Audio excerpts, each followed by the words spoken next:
الحمدللہ وکفا والصلاة والسلام علی عبادہ الذین اصطفیٰ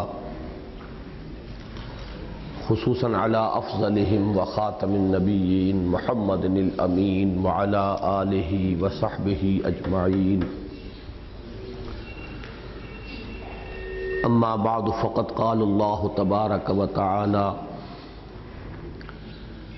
اعوذ باللہ من الشیطان الرجیم بسم اللہ الرحمن الرحیم یا ایہا الذین آمنوا باللہ ورسولہ والکتاب الذی نزل علی رسولہ والکتاب الذی انزل من قبل وقال تبارک وتعالی یا ایہا الذین آمنوا ادخلوا فی السلم کافہ وقال عز وجل یا ایہا الذین آمنوا اتقوا اللہ حق تقاتہ ولا تموتن الا وانتم مسلمون وقال جل وعلا وما خلقت الجن والانس الا لیعبدون وقال تبارک وتعالی کنتم خیر امت اخرجت للناس تأمرون بالمعروف وتنہون عن المنکر وتؤمنون باللہ وقال جل وعلا وكذلك جعلناكم أمة وسطا لتكونوا شهداء على الناس ويكون الرسول عليكم شهيدا وقال عز وجل ادع إلى سبيل ربك بالحكمة والموعظة الحسنة وجادلهم بالتي هي أحسن وقال تبارك وتعالى يا أيها الرسول بلغ ما أنزل إليك من ربك فإن لم تفعل فما بلغت رسالته وقال عز وجل يا أيها المدثر قم فأنذر وربك فكبر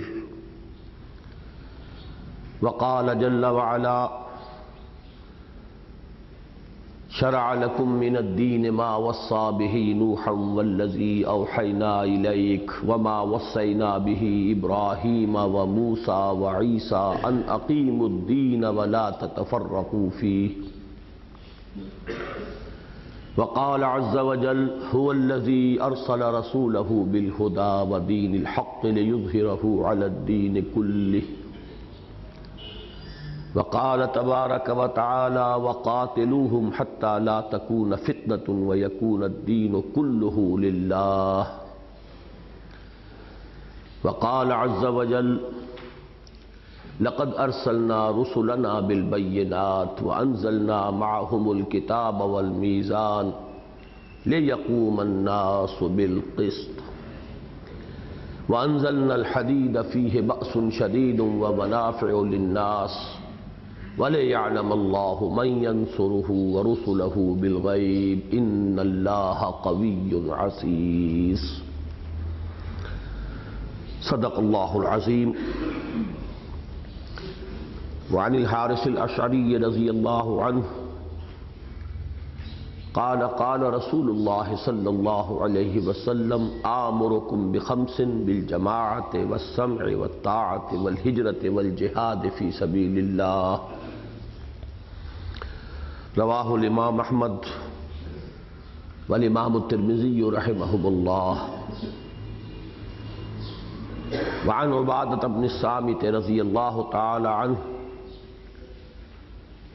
قال بايعنا رسول الله صلى الله عليه وسلم على السمع والطاعة في العسر واليسر والمنشة والمكره وعلى أسرة علينا وعلى أن لا ننازع الأمر أهله وعلى أن نقول بالحق أينما كنا لا نخاف في الله لومة لائم متفق عليه وعن ابی سعید الخدری رضی اللہ تعالی عنہ قال سمعت رسول اللہ صلی اللہ علیہ وسلم یقول من رأى منكم منکرا فلیغیرہ بیدہ فإن لم یستطع فبلسانہ فإن لم یستطع فبقلبہ وذلک اضعف الایمان۔ رواہ الامام مسلم رحمہ اللہ۔ وعن عبداللہ بن مسعود رضی اللہ عنہ قال قال رسول اللہ صلی اللہ علیہ وسلم ما من نبی بعثہ اللہ فی امتہ من قبلی الا کان له فی امتہ حواریون واصحاب یأخذون بسنتہ ویقتدون بامرہ ثم انها تخلف من بعدهم خلوف یقولون ما لا یفعلون ویفعلون ما لا یؤمرون فمن جاہدہم بیدہ فہو مؤمن ومن جاہدہم بلسانہ فہو مؤمن ومن جاہدہم بقلبہ فہو مؤمن ولیس وراء ذلک من الایمان حبۃ خردل۔ رب اشرح لی صدری ویسر لی امری واحلل عقدۃ من لسانی یفقہوا قولی۔ اللہم ربنا الہمنا رشدنا واعذنا من شرور انفسنا۔ اللہم ارنا الحق حقا وارزقنا اتباعہ وارنا الباطل باطلا وارزقنا اجتنابہ۔ اللہم نور قلوبنا بالایمان واشرح صدورنا للاسلام۔ اللہم وفقنا لما تحب وترضى۔ اللہم وفقنا ان نجاہد فی سبیلک باموالنا وانفسنا۔ اللہم وفقنا ان ندعو الی الخیر ونأمر بالمعروف وننہى عن المنکر۔ اللہم وفقنا ان نقیم دینک المتین یا رب العالمین۔ جیسے کہ میں نے کل شام یہ عرض کر دیا تھا کہ آج ہماری گفتگو کلیتاً کتاب و سنت کے منصوص معاملات پر مشتمل ہے۔ نصوص کتاب و سنت۔ اب تک جو ہم نے وقت لگایا ہے اس میں جیسا کہ میں نے پہلے بھی عرض کیا تھا کہ ہم گویا کہ آسمان سے زمین کی طرف آتے رہے یا پھر ماضی بعید سے ہوتے ہوتے حال تک پہنچے ہیں۔ تو یہ گویا کہ 2 ڈائمنشنل سٹڈی تھی، 2 ابعاد ہیں اس کی۔ ایک تو یہ کہ اس وقت یہ کرۂ ارضی جس میں ہم بھی ہیں، آباد ہیں، پوری نوع انسانی ہے، ہر فرد نوع بشر ہے، اس پر ایک عالمی تہذیب کا غلبہ ہے جو اپنے آغاز کے اعتبار سے یورپی تھی، اپنے اثر اور نفوذ کے اعتبار سے اب وہ عالمی ہے، گلوبل ہے۔ اس میں الحاد، لادینیت، یہ اس کے ریشے ریشے میں سرایت کیے ہوئے ہیں،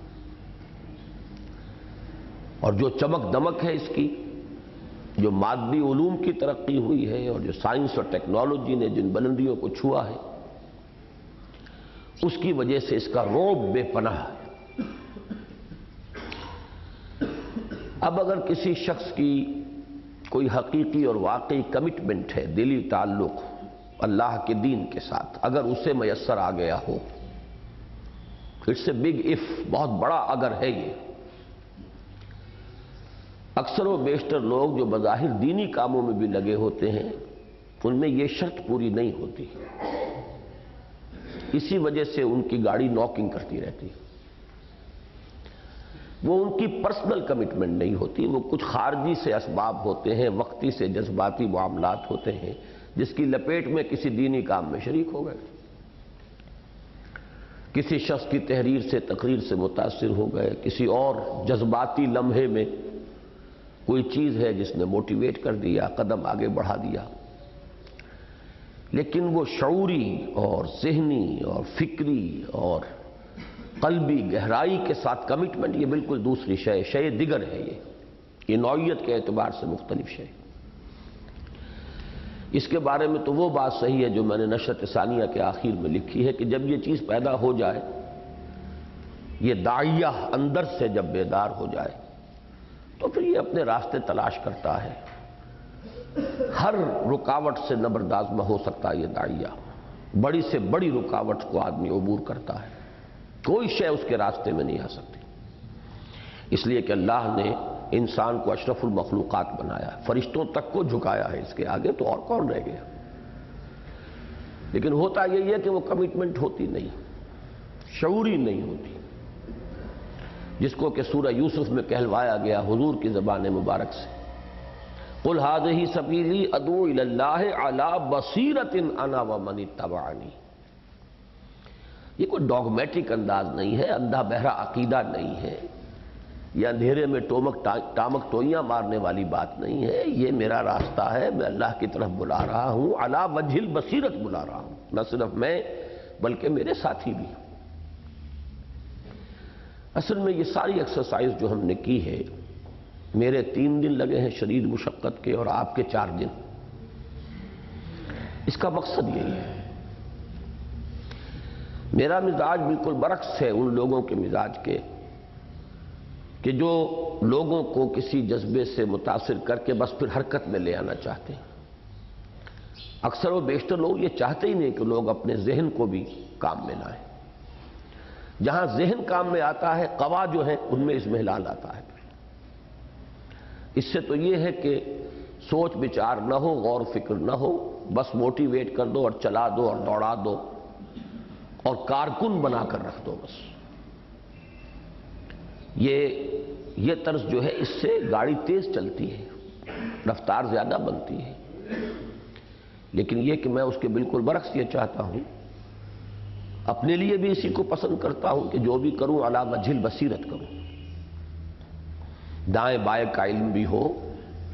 میں نے دایاں راستہ چھوڑا تو کیوں چھوڑا، بایاں چھوڑا تو کیوں چھوڑا، اس راستے پر چل رہا ہوں تو کیوں چل رہا ہوں، میرے پیچھے کون ہے، اسلاف میں سے کن کے ساتھ میرا تعلق ہے، اس کی تاریخ کیا ہے اس راستے کی، مجھے معلوم. پھر یہ کہ میرے فرائض کا وہ کانسیپٹ کیا ہے جس کے تحت کہ میں یہاں کام کر رہا ہوں. ایسا تو نہیں کہ کوئی مجھے ایکسپلائٹ کر رہا ہو. کسی نے مجھ پر، اب ایک تو مسمرزم وہ ہوتا ہے جو وہ ایک خاص طریقے پر کسی کو معمول بنا لیتا ہے آدمی، اور پھر آدمی اس کی حکم کے تحت حرکت کرتا ہے. ایک یہ ذہنی فکری مسمرزم ہوتا ہے جس کے تحت کہ کچھ لوگ پوزیس کر لیتے ہیں دوسرے لوگوں کو اور پھر ان سے کام لیتے ہیں، اپنی لیڈری کی گاڑی چلواتے ہیں، اس کے اندر گھوڑوں کی جگہ ان کو جوتتے ہیں. تو کہیں ایسا تو نہیں کہ میں بھی کسی کی گاڑی میں گھوڑا بن کر جت گیا ہوں. سوچتے رہنا چاہیے آدمی کو، غور کرنا چاہیے کہ آیا یہ میرا اپنا راستہ ہے، ہاذہ سبیلی، یا یہ کہ کوئی اور مجھے ایکسپلائٹ کر رہا ہے. تو میں اپنے لیے بھی اسے پسند کرتا ہوں کہ اسی طرح علی وجہ البصیرت چلوں، جس راستے پر چلوں، اور آپ کے لیے بھی مجھے یہی پسند ہے. اسی وجہ سے اس مرتبہ میں نے پہلے ہی دن کہہ دیا تھا کہ یہاں آپ حیران ہوں گے ان تربیت گاہوں سے کتنی مختلف تربیت گاہ تھی ہماری یہ، اسی لیے اس کا عنوان بدل دیا تھا، اسی لیے میثاق میں اتنا بولڈ شائع کیا اس کو کہ ایک نظریاتی ریفریشر کورس ہے یہ. اس میں ہم نے قیام اللیل کا بندوبست نہیں کیا، اس میں ہم نے درس قرآن کا اہتمام نہیں کیا، اس میں درس حدیث کا اہتمام نہیں کیا. وہ چیزیں ریپیٹ ہو کر وہ گویا کہ ایک طرح سے انسان کے لیے اس کی وہ ایک عادت ثانیہ بن چکی ہے ہمارے ہاں. یہ ضرور اہتمام میں نے کیا، حافظ صاحب کی ڈیوٹی لگائی کہ نمازوں میں آپ منتخب نصاب کے وہ جو دروس ہیں ان کو پڑھیں، وہ ذہن میں تازہ ہوتے رہیں. اور یہ گویا کہ ایک طرح سے اس حکم پر عمل بھی ہو گیا کہ جو سورۃ المزمل کے آخر میں آیا ہے کہ یہ رات کے قیام کی بجائے اب یہ ہے جو جس کا بدل تمہیں دیا جا رہا ہے، وَأَقِیمُوا الصَّلَاةَ وَآتُوا الزَّکَاةَ، کہ اقامت صلاۃ جو ہے اس کا بدل ہے. تو اقامت صلاۃ جو فرض نمازوں کا نظام ہے اسی میں وہ چیزیں آئیں، دہرائی جائیں. اور جن حضرات نے بھی اس منتخب نصاب کا مطالعہ کیا ہے، اس کو سنا ہے، اس کو پڑھا ہے، خود بخود وہ چیزیں تازہ ہو جائیں گی. لیکن بہرحال یہ جو بھی ایکسرسائز ہم نے کی ہے یہ ضروری ہے تاکہ ہمارا افق ذہنی وسیع ہو. اس وقت کی دنیا کے بارے میں بھی ہماری معلومات اور اس کے اندر جو برسر کار عوامل ہیں ان کے بارے میں ہمارا فہم جو ہے وہ وسیع بھی ہو، گہرا بھی ہو. پھر ماضی کے بارے میں بھی ہمارا ایک خاکہ، ایک تو پوری امت مسلمہ کا، اور نہ صرف اس موجودہ امت مسلمہ کا بلکہ ایک ہلکا سا دھندلا سا خاکہ کم سے کم سابقہ امت مسلمہ کا، وہ بھی شامل رہے. پھر خصوصاً بر عظیم پاک و ہند کا معاملہ کیا رہا ہے، یہاں کون کون سے مذہبی طبقات ہیں، کیا ان کا صغرا کبرا ہے، تاریخ میں ان کا آغاز کہاں سے ہوا ہے، یہاں اسلام جو آیا تھا اس کے انٹیگرل جو تصورات ہیں وہ کیا ہیں، ان کا اس کل کے اندر کیا مقام ہے. تو یہ تمام چیزیں تھیں کہ جن پر ہم نے گفتگو کی ہے. اور یہ نہ سمجھیے کہ بس یہ آپ نے سن لیا، میں نے کچھ بیان کر دیا، پڑھ کے سنا دیا، کافی ہو گیا. آئندہ کے لیے اب ان چیزوں کو آپ مستقل اپنی اس تنظیمی جو ایک دعوتی اور توسیعی جو بھی جد و جہد ہے اس کا جزو لا ینفک بنائیں. اسی لیے کہا گیا تھا کہ تمام نقیب حضرات، امیر لوگ، امراء، وہ سب کے سب شریک ہوں تاکہ وہ ان چیزوں کو سمجھیں اور پھر اسے انکارپوریٹ کریں آگے اپنے اس نجاتی نظام کے اندر بھی. ان کے مطالعے کا معاملہ، ان کے اوپر گفتگو، ان کے بارے میں غور و فکر، تاکہ یہ فکر جو ہے یہ پورے طور پر راسخ ہو جائے. اس کے جو مختلف گوشے ہیں وہ تمام واضح رہیں. یہ چیز ہوتی ہے تو پھر وقتاً فوقتاً آدمی کو تشویش لاحق نہیں ہوتی. اب جیسا کہ میں نے کل عرض کیا تھا کہ ہماری جو گفتگو ہے وہ خالص نصوص کی بنیاد پر، کتاب و سنت کی بنیاد پر، نمبر ایک، اور نمبر دو یہ کہ اس میں ہماری اپروچ آسمان سے زمین کی نہیں ہے بلکہ زمین سے آسمان کی طرف ہے. یعنی یہ کہ ایک فرد مسلم، ایک مسلمان کے جو اس وقت دنیا میں جو بھی مسلمان ہیں ان میں سے 99,999 بلکہ اور زیادہ کیجئے، 1,00,000 میں سے شاید ایک کوئی ہو جو نو مسلم ہو، بلکہ 1 کروڑ میں کوئی ایک ملے گا جو نو مسلم ہو، جس نے خود اپنے چوائس سے، اپنے غور و فکر کے نتیجے میں اسلام قبول کیا ہو. باقی تو سب اس لیے مسلمان ہیں کہ مسلمانوں کے گھر میں پیدا ہو گئے.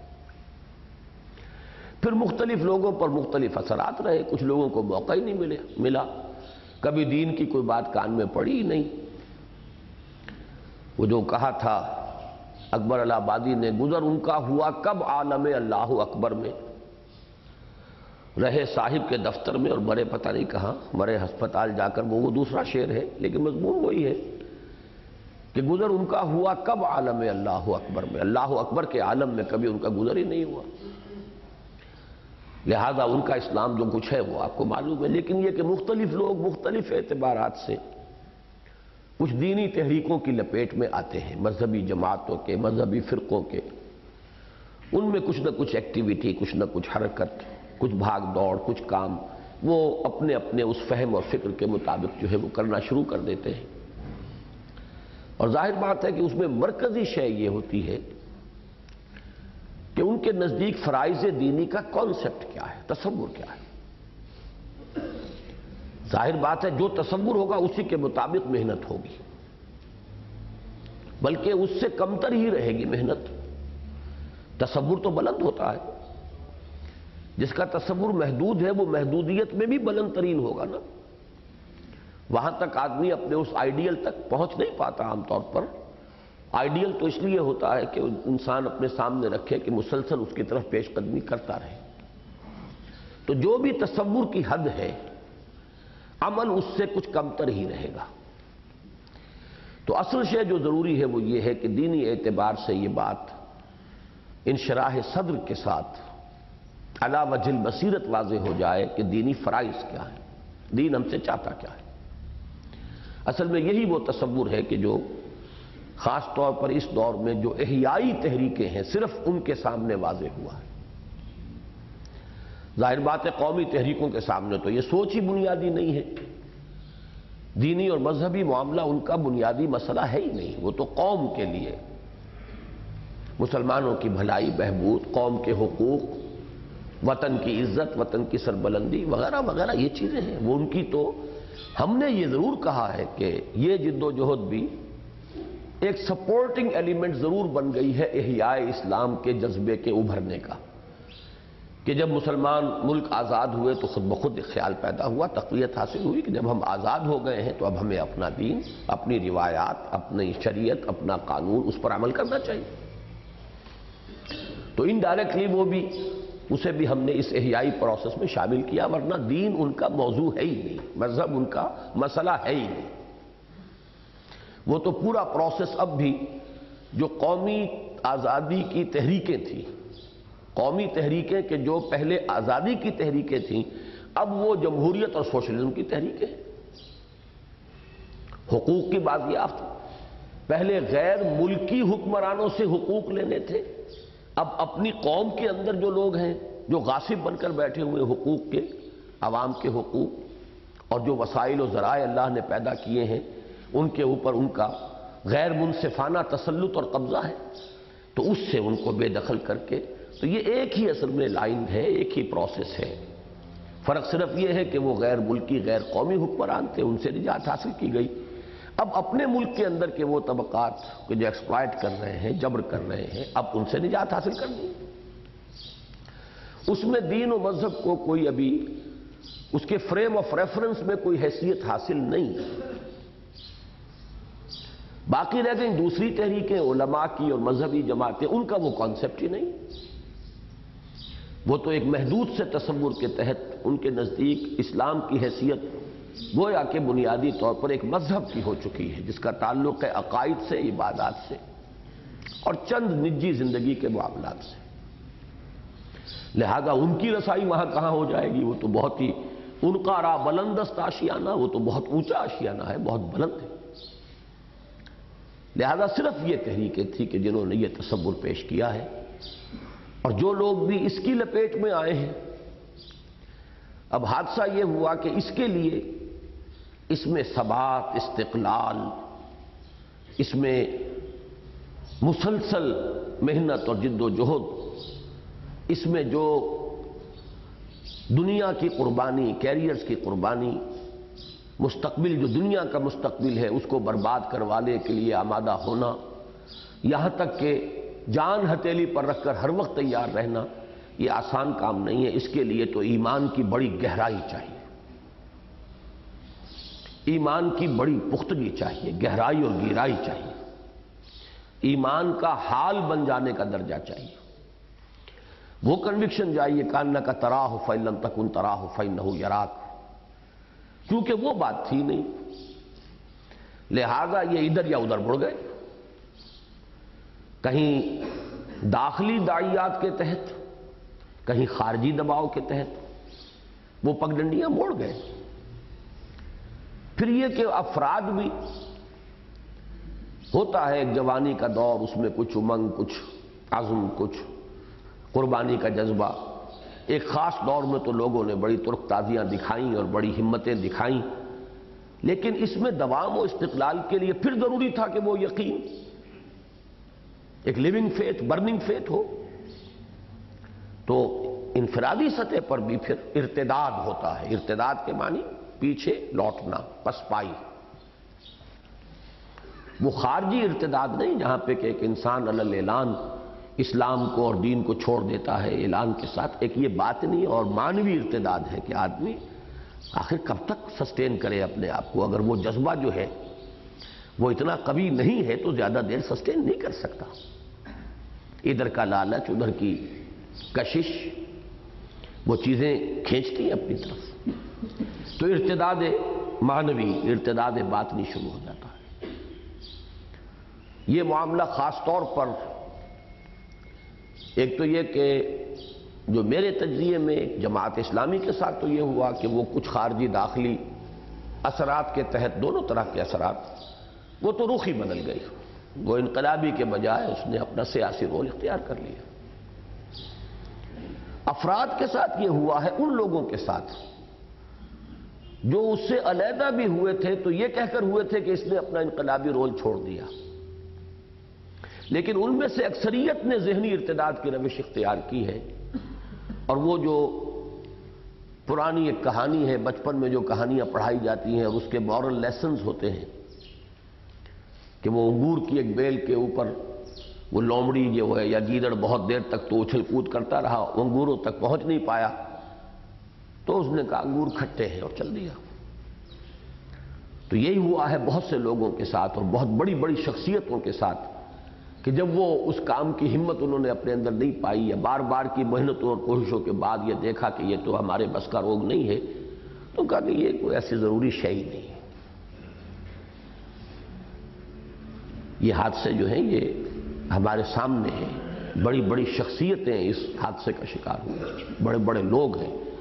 پھر آدمی اپنے آپ کو مطمئن کرنے کے لیے فلسفے تراشتا ہے نئے نئے، ریشنلائزیشن، یہ تو انسان کا ایک بہت بڑا ہتھیار ہے اپنے آپ کو مطمئن کرنے کا۔ انسان کا نفس اس کے ہاتھ میں دلیلیں دیتا ہے، خواب سے بیدار ہوتا ہے ذرا محکوم مگر پھر سلا دیتی ہے اس کو حکمراں کی ساحری، تھپیاں دے کر سلاتا ہے۔ تو ان تمام چیزوں کو ذہن میں رکھیے اور اپنے اس تصور فرائض دینی کو پھر تازہ کر لیجیے۔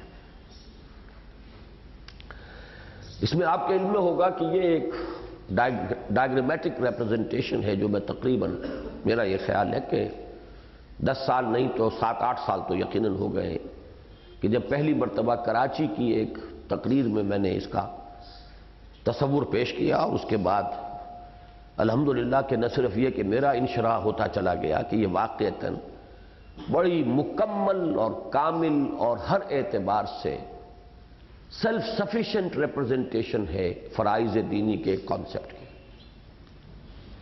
بہت سے لوگوں نے اس کا اعتراف کیا، اس لیے کہ اصل میں معلوم یہ ہونا چاہیے کہ جیسے کہ میں مثال دیا کرتا ہوں کہ ایک نسخے کے ایک تو اجزاء ہوتے ہیں، فلاں فلاں فلاں دوائیاں، ایک اس کا نسبت و تناسب ہوتا ہے، وہ اجزاء سے کم اہم نہیں ہوتا۔ اگر وہ ریشو پروپورشن غلط ہو جائے یا اجزاء میں سے کسی ایک کو یا دو کو آپ ساقط کر دیں تو یہ دونوں کے نتائج ایک جیسے ہوں گے۔ ہو سکتا ہے کہ وہ نسخہ شفا نہ رہے، نسخہ ہلاکت ہو جائے۔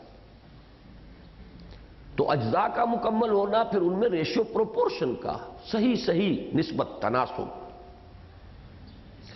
وہ کوانٹیٹیٹیو بھی ہوگا کہ کتنا ہے، اور وہ اس اعتبار سے بھی کہ کیا مقدم ہے کیا مؤخر ہے، کس کی حیثیت جڑ کی ہے، کس کی حیثیت تنے کی ہے، کس کی حیثیت شاخ کی ہے۔ اور وہ بڑی پیاری حدیث جس کا میں نے کئی مرتبہ درس دیا ہے، حکمت دین کا ایک بہت بڑا خزانہ، بڑی طویل حدیث حضرت معاذ بن جبل رضی اللہ تعالیٰ عنہ کا واقعہ جو سفر تبوک میں پیش آیا، اس میں حضور نے یہی تمثیل بیان کی۔ اس دین کی ایک جڑ ہے، ایک تنا ہے، اور ایک اس کی چوٹی ہے۔ تو اسی سے سمجھ میں آتا ہے ریشو پروپورشن کا معاملہ، باہمی چیزوں کی نسبت کا معاملہ۔ اس پر اور جن حضرات نے بات کہی وہ تو کہی، آپ کو علم میں ہوگا کہ حال ہی میں جو ایک رابطہ قائم ہوا، پہلے تو ایک غائبانہ رابطہ تھا کہ ان سے ذکر کیا، وہ سید عبدالرؤف شاہ صاحب جو ایک سلسلہ طریقت کے ایک بزرگ ہیں، اگی میں رہتے ہیں، تو ان کے سامنے ان کا کہنا یہ ہے کہ وہ کتابوں زیادہ پڑھتے نہیں ہیں، عادت نہیں ہے ان کی، ویسے فارغ التحصیل ہیں، عالم دین ہیں۔ انہوں نے یہ کہا وہ جو کتاب ایک ہماری چھپی ہوئی ہے اس میں کہیں وہ ڈائیگرام بنی ہوئی ہے یہ فرائض دینی کے تصور کی، ایک دم بجلی سی کون گئی کہ یہ ہے شے جس کی میں تلاش میں تھا، میرے ذہن میں یہی کچھ تھا، لیکن یہ کہ میں بیان نہیں کر پایا کبھی اس کو۔ تو یہ بہت اہم ہے کہ اس کے حوالے سے ایک ایک چیز کو تفصیل میں آپ سمجھ لیں۔ اس میں آج میں تھوڑا سا ایک فرق کر رہا ہوں اس کے بیان میں، اور وہ میں سمجھتا ہوں کہ آج ہمارے پچھلے 4 دن کے مطالعے کے حوالے سے آپ میں سے ہر شخص کے ذہن میں بھی وہ بات آئی ہوگی، اور وہ یہ ہے کہ پہلے میں یہ کہتا رہا ہوں کہ فرائض دینی کے 3 لیول ہیں، آج میں کہہ رہا ہوں کہ 4 لیول ہیں، اس لیے کہ سب سے پہلا فرض جو ہے، میں نے جو آج آیات تلاوت کی ہیں وہ اسی ترتیب سے، سب سے پہلا فرض اس شخص کا کہ جو اس نسلی اسلام یا قانونی اسلام یا متوارث اسلام جو بھی ہمیں مل گیا ہے، اللہ کی بہت بڑی نعمت ہے، جو اس لیول پر کھڑا ہے، اب اس کا سب سے پہلا فرض کیا ہے؟ یا ایھا الذین آمنوا آمنوا باللہ ورسولہ، اے ایمان والو ایمان لاؤ اللہ پر اور اس کے رسول پر۔ سب سے پہلا لیول ہمارے فرض کا یہ ہے، اور فرضیت کے لیے لزوم کے لیے فعل امر ہے، الامر للوجوب، یہاں فعل امر ہی تو آ رہا ہے۔ اس ایمان کی ریئلائزیشن جس کو میں نے کل بیان کیا ہے کہ وہ ایمان اصل میں معاملہ ہے روح کا۔ انٹلیکچوئلز مجبور ہیں اپنی ساخت کی وجہ سے کہ وہ دماغ کے راستے سے پہنچیں گے روح تک اور دل تک۔ کچھ لوگ ہیں ان کی یہ مجبوری نہیں ہے، یہ مشکل نہیں ہے، ان کے براہ راست دل تک بھی بات پہنچ جائے گی۔ لیکن اصل مسئلہ ایمان کا جو ہے وہ اس عقل حیوانی یعنی دماغ سے متعلق نہیں ہے، بلکہ ایمان کا اصل مسئلہ اس عقل روحانی یعنی قلب سے متعلق ہے۔ اسی لیے یہاں تصدیقم بالقلب موٹا موٹا لکھا ہے، اور میں نے ہدایت کر دی تھی کہ جہاں سے بھی، ویسے تو یہ بورڈ ہٹا لینا چاہیے تھا، بہرحال اب جیسا بھی ہے، کہ نیچے تک یہ چلی جائے لائن، اس لیے کہ اس کی ڈیپتھس جو ہے وہ لامتناہی ہے، اس ایمان کی گہرائی کی کوئی حد نہیں ہے کہ وہ 8 فٹ کی بنیاد کھودنی ہے یا 20 فٹ کی کھودنی ہے، یہ تو لامتناہی ہے۔ اور مانو اور مانو اور مانو اور مانو، یہ ایمان یہ یقین اس کی گہرائی بڑھتی چلی جائے۔ اور وہ تو سیدھی سی بات ہے 2 اور 2 4 کی طرح کہ اگر ایک کی منزل تعمیر کرنی ہو تو چھوٹی فاؤنڈیشن بھی کام دے جائے گی، دوسری منزل بھی تعمیر کرنے کا خیال ہے تو فاؤنڈیشن اور گہری کرنی پڑتی ہے، 3 منزلہ بنانی ہو تو اور گہری کرنی ہے۔ تو اس اعتبار سے یوں سمجھیے کہ یہ دونوں طرف کام چلے گا، اوپر سے نیچے۔ یہ جو پلنتھ لیول کے اوپر ہوتا ہے یہ ہے اقرار باللسان، یہ چیزیں آپ حضرات کے علم میں ہیں، اصل میں یہ ہے پلنتھ لیول نہیں،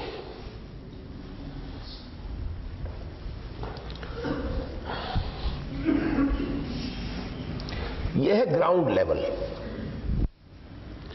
اس گراؤنڈ لیول کے نیچے ہے فاؤنڈیشن، اصل فاؤنڈیشن، اور یہ بھی در حقیقت اسی کا حصہ ہے اوپر، جس کو آپ پلنتھ کہتے ہیں یا کرسی کہتے ہیں ہم۔ یہ ہے اقرار باللسان، شہادت ان لا الہ الا اللہ وان محمد رسول اللہ۔ اب اس سے 2 طرف چلے گا معاملہ، بڑھتے جائیے اوپر۔ اس لیے میں کہہ رہا ہوں کہ پہلا فرض جو ہے یا ہمارے فرائض کا پہلا لیول جو ہے وہ ہے یا ایھا الذین آمنوا آمنوا باللہ ورسولہ والکتاب الذی نزل علی رسولہ والکتاب الذی انزل من قبل۔ اے ایمان والو یا ایمان کے دعوے دارو، ایمان لاؤ اللہ پر اور اس کے رسول پر اور اس کتاب پر بھی کہ جو اس نے اپنے بندے پر نازل فرمائی، اور اس کتاب پر بھی جو اس نے پہلے نازل فرمائی تھی۔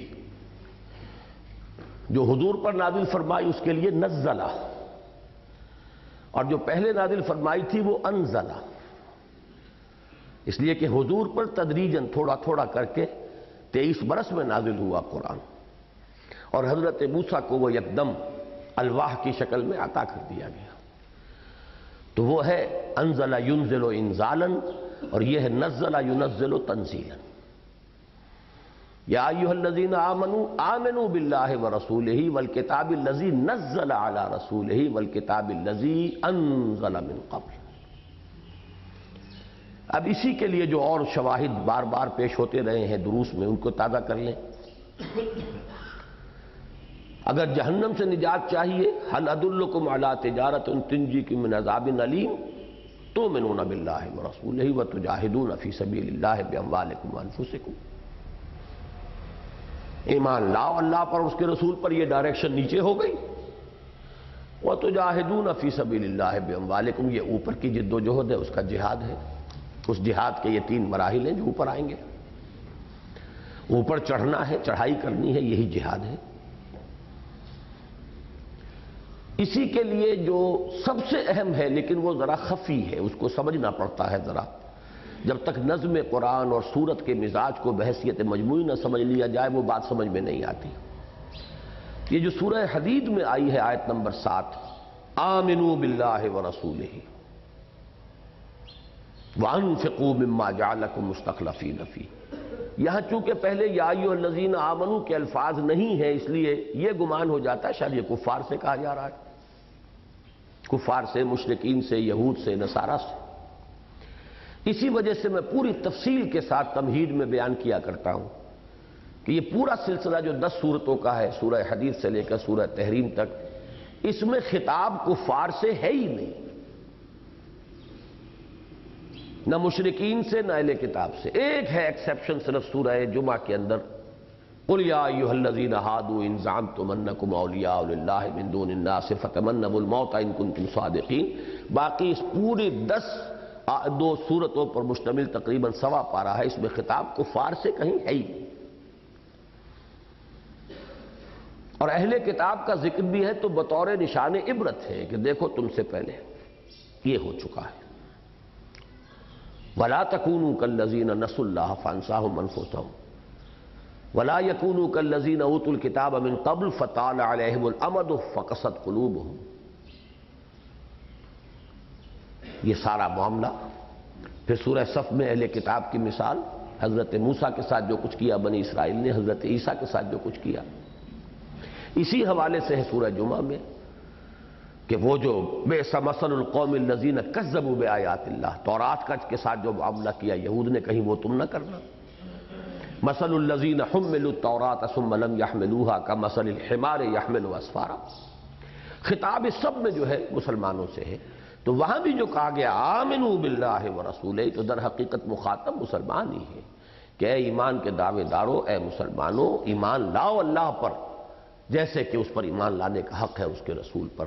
تو پہلا لیول جو ہے ہمارے فرائض دینی کا، ان میں آج جو میں نے ایک نئی تعبیر اختیار کی ہے، ڈائیگرام وہی ہے، بجائے اس کے کہ ہم یہ کہیں کہ 3 لیولز ہیں فرائض کے، سب سے پہلا لیول جو ہے اس کو ایمفیسائز کرنے کی ضرورت ہے کہ یہ بھی ہمارا ایک دینی فرض ہے کہ وہ ایمان حقیقی اور وہ یقین قلبی والا ایمان حاصل کرنے کی کوشش کریں۔ از خود نہیں ہو جائے گا یہ۔ اب اس میں وہ چیزیں ذہن میں لے آئیے جو ہم پہلے بحث کر چکے ہیں نشأت ثانیہ کے ضمن میں، کہ ایمان کی ایک کیفیت وہ بھی ہوتی ہے کہ آدمی نماز پڑھتا ہے، روزہ رکھتا ہے، اور کوئی شعور وغیرہ کی بات نہیں، نہ وہ قرآن سمجھ کر پڑھتا ہے نہ غور کرتا ہے، اس سے بھی ایک نوعیت کا ایمان پیدا ہوتا ہے، ماننا چاہیے، اس کا انکار نہ کیجیے۔ بلکہ جن حضرات کی نگاہ ہے اور جو ہمارے ساتھی اب درس قرآن کی بھی اللہ تعالیٰ نے انہیں سعادت بخش دی ہے، وہ نوٹ کریں کہ سورہ حجرات کی آخری آیات میں اسی مضمون کی طرف اشارہ ہے۔ وہاں جہاں آیا ہے کہ قالت الاعراب آمنا قل لم تؤمنوا ولکن قولوا اسلمنا، اب یہاں تو ڈویژن کر دی، ایک ہے اسلام ایک ہے ایمان۔ اگلی آیت میں ایمان کی ڈیفینیشن کر دی جس کو ہم پڑھ چکے ہیں، جامع و معنی تعریف یہی ہے، انما المؤمنون الذین آمنوا باللہ ورسولہ ثم لم یرتابوا وجاہدوا باموالہم وانفسہم فی سبیل اللہ۔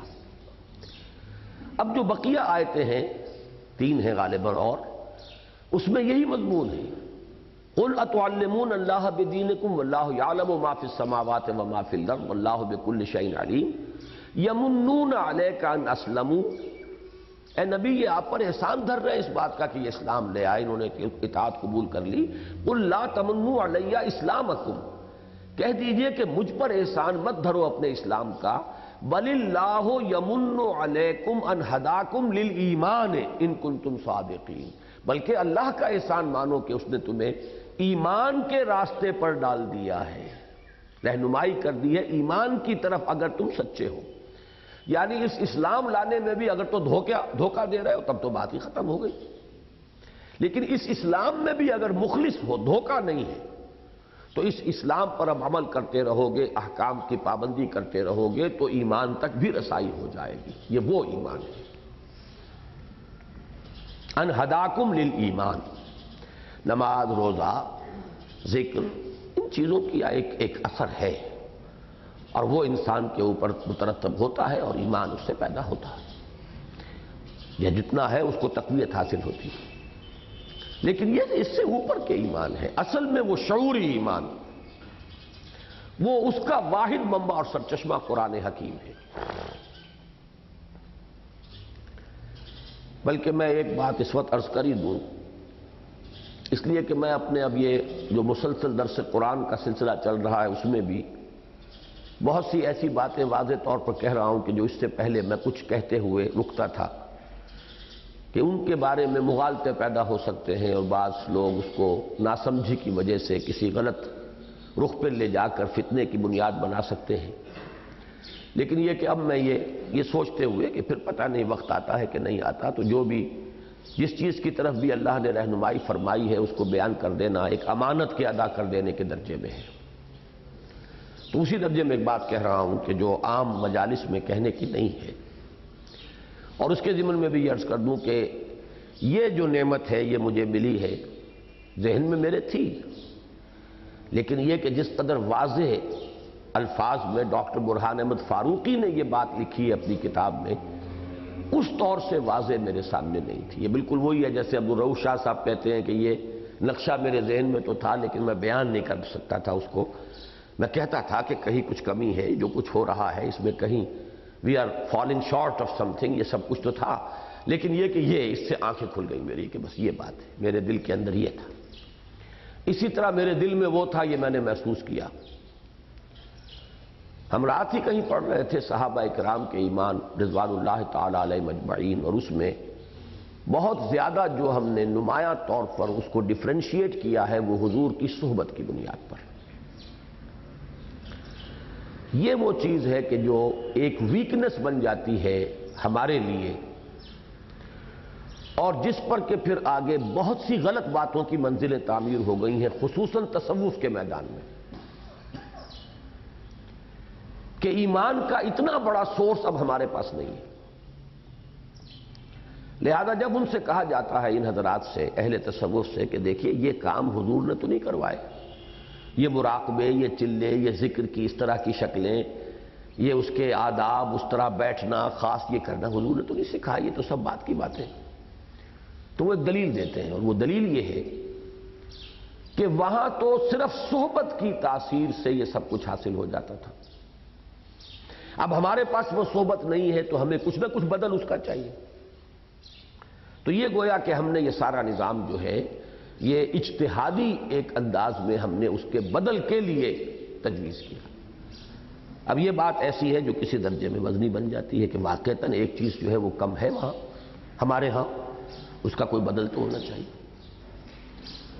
اس کا توڑ ہے اصل میں یہ بات کہ در حقیقت، یہ بات آپ کے علم میں ہوگا، میں نے اپنے کئی مرتبہ دروس میں یہ بات کہی ہے کہ رسول اور کتاب یہ ایک وحدت ہوتے ہیں.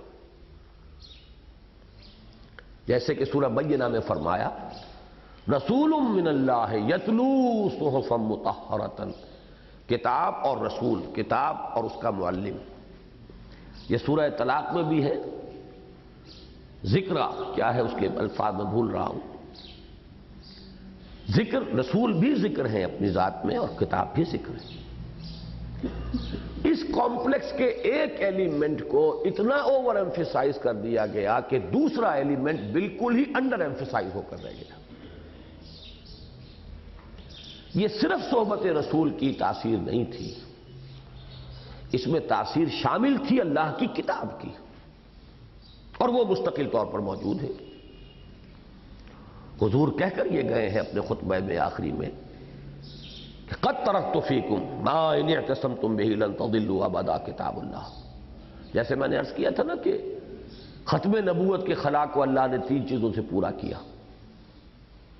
تو در حقیقت وہ صحبت نبوی کا خلا جو ہے اس کو اس شکل میں پورا کیا جا رہا. قد ترکت فیکم، یہ جو کمپلیکس ہے رسول جمع کتاب، اس میں کتاب کے عمل دخل کو جب ہم نے کم کر دیا، اس لیے کہ کچھ محبت، کچھ عقیدت، اس کے اعتبار سے رسول کی ذات جو ہے وہ بہت زیادہ مرکز توجہ بنی. نتیجتاً خود بخود فیڈ اوے والی بات جو ہے قرآن کا معاملہ، اس کی اہمیت کم ہوئی. ایک کمپلیکس کے 2 اجزاء میں سے ایک ہی پر توجہ مرتکز ہو جائے گی تو دوسرے سے ہٹ جائے گی. اب اس خلا کا محیب احساس ہوا تو اس کی جگہ پر اب بدل تجویز کیے گئے یہ مراقبے اور یہ سارے معاملات۔ در حقیقت یہ ایک کمی ہے جو ہوئی ہے ہماری سوچ کے اندر کہ اصل ایمفیسس قرآن پر ہونا چاہیے، اور اس کی دلیل یہ چیزیں دیکھیے میرے سارے دروس کے اندر موجود ہیں کہ خود حضور کے لیے ایکٹیویٹ کرنے والی شے جو ہے، حضور کا وہ پوٹینشل ایمان جو آپ کے قلب میں تھا، اسے جگا کر بیدار کر کے اسے ایک ایکچویلٹی کی شکل دینے والا تو قرآن ہی ہے۔ سورہ شورى کی لاسٹ بٹ ون آیت، وَكَذَلِكَ أَوْحَيْنَا إِلَيْكَ رُوحًا مِّنْ أَمْرِنَا مَا كُنْتَ تَدْرِي مَا الْكِتَابُ وَلَا الْإِيمَانُ وَلَكِنْ جَعَلْنَاهُ نُورًا نَهْدِي بِهِ مَن نَّشَاءُ مِنْ عِبَادِنَا وَإِنَّكَ لَتَهْدِي إِلَىٰ صِرَاطٍ مُّسْتَقِيمٍ۔ اسی طرح تو ہم نے آپ پر وحی کی ہے اپنے امر میں سے ایک روح، یعنی یہ قرآن مجید۔ آپ تو نہیں جانتے تھے کتاب کسے کہتے ہیں اور ایمان کسے کہتے ہیں۔ ہم نے اس روح کو، اس نور کو، اس قرآن کو نور بنایا، اس کے ذریعے سے ہم ہدایت دیتے ہیں جس کو چاہتے ہیں۔ اب اس قرآن سے جب آپ کا باطن جگمگا اٹھا ہے، اب آپ ہدایت دیں گے نوع انسانی کو، اِنَّكَ لَتَهْدِي إِلَىٰ صِرَاطٍ مُّسْتَقِيمٍ۔ تو فائنل سورس تو پھر وہی ہو گئی کتاب اللہ۔ وہ کتاب اللہ موجود ہے، چھوڑ کر گئے ہیں، اس کی حفاظت کا ذمہ لیا ہے۔ تو اس نقطے کو اچھی طرح سمجھیے، ہوتا یہی ہے کہ کوئی ایک کمپلیکس ہے، اس کے ایک جز کے اوپر ایمفیسس زیادہ ہوگا، دوسرا انڈر ایمفیسائز ہو جائے گا خود بخود۔ دین کے ظاہر پر توجہ زیادہ ہوگی، باطن پر سے توجہ کم ہو ہی جائے گی۔ باطن پر بہت ارتکاز ہو جائے گا، ظاہر پر سے توجہ کم ہو ہی جائے گی۔ صوفیاء کے ہاں شریعت کی پابندی وہ سارے ہم پڑھ چکے ہیں کہ پھر وہ باطنی کیفیات ہی کے اوپر ارتکاز ہوا تو شریعت کی اہمیت جو ہے ان کی نگاہ میں کم ہوتی چلی گئی۔ جن لوگوں کی ساری نگاہیں جو ہے وہ بال کی کھال اتارنے پر لگ گئیں شریعت کے، وہ باطن کی طرف سے غافل ہوتے چلے گئے۔ تو یہ ایک انسان کی کمزوری ہے، اس کی خلقی کمزوری ہے۔ تو یہ میں نے اس لیے زیادہ واضح کیا ہے آج کہ اب جب میں یہ کہہ رہا ہوں کہ ہمارا فرض اولین یہ ہے کہ ایمان حاصل کریں، باقی ساری چیزوں کا دار و مدار تو اس پر ہے۔ یہ گہرا ہوگا تو بلڈنگ اوپر اٹھے گی نا، یہ مستحکم ہوگا تو یہ ساری تعمیر اوپر چلے گی۔ تو فرض اولین جو ہے اس کو اس لیول پر نہ رکھیے۔ اب فرض اولین تو اب یہ ہے، یا ایھا الذین آمنوا آمنوا باللہ ورسولہ والنور الذی والکتاب الذی نزل علی رسولہ والکتاب الذی انزل من قبل۔ تو پہلا لیول ہے یہ تحصیل ایمان، یقین والا ایمان، اس کی تحصیل۔ اب یہاں پر دیکھیے ایک چیز ہے کہ جو آبجیکٹو کی حیثیت سے تو معین ہو گئی، راستوں میں اختلاف ہو رہا۔ ایک ایمان کی محنت تبلیغی جماعت کی ہے، ایک ایمان کی محنت صوفیاء کی ہے، باقی اور دوسری جگہوں پر ایمان کی محنت اس طرح کوئی ایک کیٹیگری کے درجے میں ہے ہی نہیں۔ لیکن یہ کہ ان دونوں سے ہمارا راستہ جدا ہے۔ ہمارا راستہ ایمان کی محنت بیسڈ آن قرآن۔ کیا بات ہے؟ یہ چٹیں وغیرہ مت دیں، بالکل روک دیں یہ۔ تو راستے اپنے سمجھتے جائیے کہ ہم کہاں کہاں پر ہماری اس سوچ کے، ہمارے اس فکر کے، ہمارے اس راستے کے، وہ جو بائی پروسیس آف ایلیمینیشن ہم کہاں کہاں سے، کہاں اتفاق ہے، کتنا اتفاق ہے، اور کہاں پھر ہمارا راستہ جو ہے وہ جدا ہو جاتا ہے۔ پہلی بات ہوئی یہ تحصیل ایمان، تحصیل ایمان حقیقی، اور اس سے آگے ایک اور اس میں ایڈجیکٹو ایڈ کیجئے، تحصیل ایمان شعوری، اور اس کے اندر اور ایڈ کیجئے اکتسابی، جس میں کہ سوجھ بوجھ کو، سمجھ کو، اس کو بھی دخل ہو جائے تو کیا کہنے، نور علی نور، غور و فکر بھی شامل ہو جائے اس کے اندر۔ اسی لیے آتا ہے تفکر، غور و فکر۔ اب آپ بتائیے حضور کی اس حدیث میں جہاں لفظ فکر آیا ہے آخر کس کام کے لیے آ رہا ہے؟ یہ مسلسل ضرورت ہے اس کی، ہمیں اپنے ایمان کو مسلسل تازہ کرنے کی ضرورت ہے اور ہمیں مسلسل تفکر کرنے کی ضرورت ہے۔ چنانچہ ایک تو وہ لفظ آتا ہے نا تفکر والاعتبار، کہ غار حرا میں آپ کیا کرتے تھے؟ کان صفت تعبدہ فی غار حرا التفکر والاعتبار، غور و فکر، سوچ بچار، یہی عبادت تھی جو غار حرا میں آپ کرتے تھے۔ آپ کسی سابقہ رسول کی امت میں پیدا ہوئے نہیں تھے کہ اس کے مطابق عبادت کرتے وہاں۔ دوسرا لفظ یہ آتا ہے اس حدیث میں جو بہت ہی یوں سمجھیے کہ مکارم اخلاق اور بلند ترین جو ہو سکتی ہیں نیکیاں، اس کے بیان میں ہے امرنی ربی بتسع، میرے رب نے مجھے 9 باتوں کا حکم دیا ہے۔ خشیت اللہ فی السر والعلانیہ، وکلمۃ العدل فی الغضب والرضا، والقصد فی الفقر والغنا، وان اصل من قطعنی، وأعطي من حرمني، وأعفو عمن ظلمني، وأن يكون صمتي فكرا، ونطقي ذكرا، ونظري عبرا، وأن آمر بالمعروف وأنهى عن المنکر۔ یوں سمجھیے کہ اسلامی تصوف پر یا سلوک پر جامع ترین یہ حدیث ہے۔ میرے رب نے مجھے 9 باتوں کا حکم دیا ہے۔ خشیت اللہ فی السر والعلانیہ، اللہ کی خشیت، اللہ کا خوف کھلے اور چھپے ہر حال میں۔ یہ نہیں کہ لوگوں کے سامنے ہے تو بہت متقی ہیں اور کہیں چلے گئے تنہا ہے تو پھر وہ تقویٰ کا لبادہ اتر گیا۔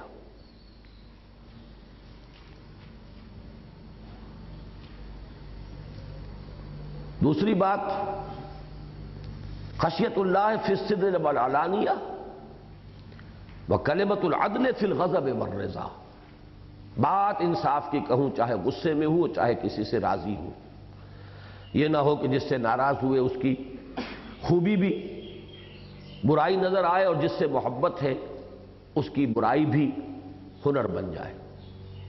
والقصد فی الفقر والغنا، اور میانہ روی، چاہے محتاط ہو اور چاہے یہ کہ تنگی ہو۔ وان اصل من قطعنی، اور یہ کہ میں اس سے جڑوں جو مجھے کاٹے، مجھ سے کٹے اور مجھے کاٹے، اپنا رشتہ مجھ سے توڑے، میں اس سے جڑوں۔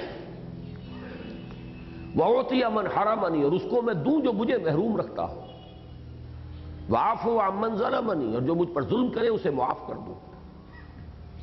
وَأَنْ يَكُونَ صَمْتِي فِكْرًا، اور یہ کہ میرا خاموش ہونا فکر پر مشتمل ہو، غور و فکر، سوچ بچار۔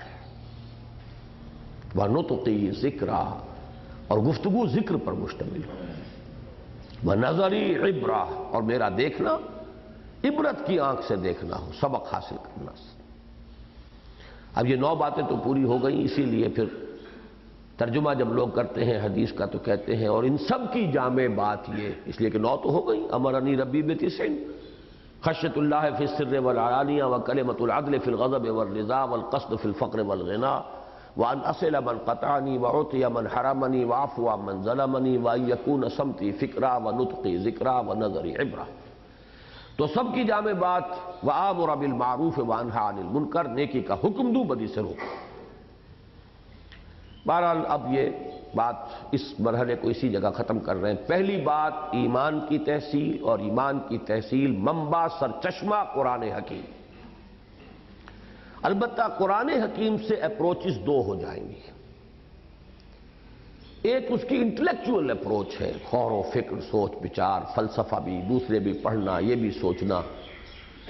ایک ہے قرآن مجید کے انوار سے براہ راست اکتساب نور کرتے چلے جانا۔ اگر دماغ میں کوئی فطور نہیں ہے، کوئی غلط فلسفے نہیں ہیں، کوئی اور اشکالات نہیں ہیں، تو قرآن کو پڑھتے ہوئے آدمی لیکن کم سے کم اتنی استعداد وہاں پہنچائیں، تب یہ بات ہوگی کہ اس کا ایک مفہوم براہ راست قلب پر اترتا چلا جائے، اتنی عربی سے واقفیت ہو۔ ورنہ محض تلاوت قرآن اس کھاتے میں آ جائے گی کہ جیسے نماز اور روزے کا بھی ایک غیر شعوری اثر پڑتا ہے، تلاوت قرآن محض وہ بھی ایک نیکی کا کام ہے، اور ایک نیکی کا کام ہونے کے ناطے اس کا بھی کچھ اثر پڑے گا، اس کی بھی ایک نورانیت ہے۔ لیکن پھر وہ اس کھاتے میں ہوگی جو تبلیغی جماعت والے کہتے ہیں، اسی لیے وہ صرف تلاوت کا کہتے ہیں، وہ ان کے فلسفے کے بالکل عین مطابق ہے معاملہ۔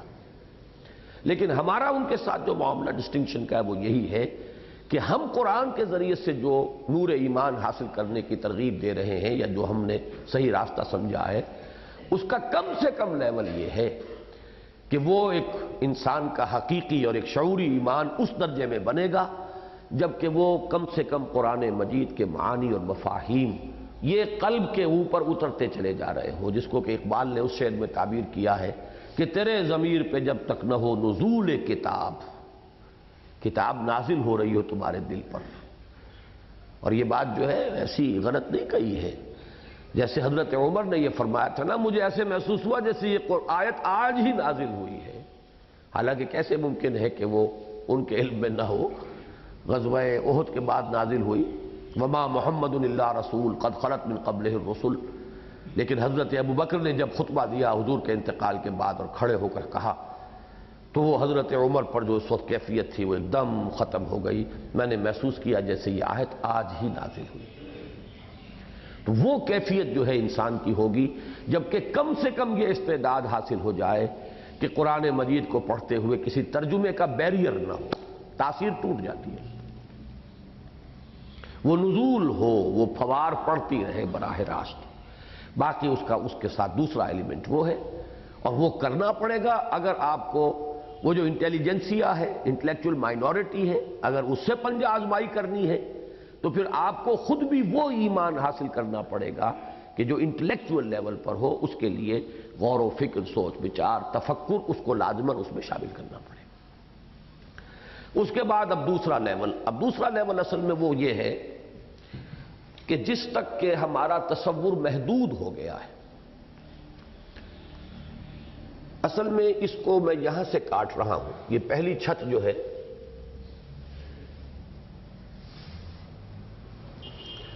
یہ جو میں نے اس وقت لائن کھینچی ہے،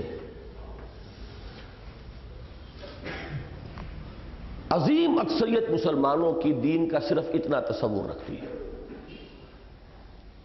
یہ 4 ستون، نماز، روزہ، حج، زکوٰۃ، کلمہ شہادت، تھوڑا سا کو دل کے اندر بھی ہے، اور اس میں سے بھی یہ اگر اس کی پوری تھکنس ہے، یعنی اسلام، اطاعت، تقوی، عبادت، یہ تو چاہیے کلی، ہمہ تن، ہمہ وقت، پوری زندگی میں۔ اس کا ایک چھوٹا سا ونیئر ہے جو شامل ہے، سور نہیں کھانا ہے، حرام ہے، شراب نہیں پینی ہے، حرام ہے، فلاں سے شادی نہیں ہو سکتی، وہ محرمات عبدیہ میں شامل ہے۔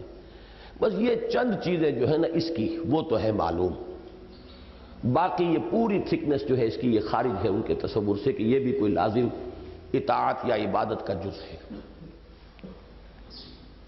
تو یہ پہلی چھت جو ہے اس کو پورے اس کی تھکنس میں ان اٹس ٹوٹیلٹی، اور اس کے لیے ستون ہے نماز، روزہ، حج اور زکوٰۃ۔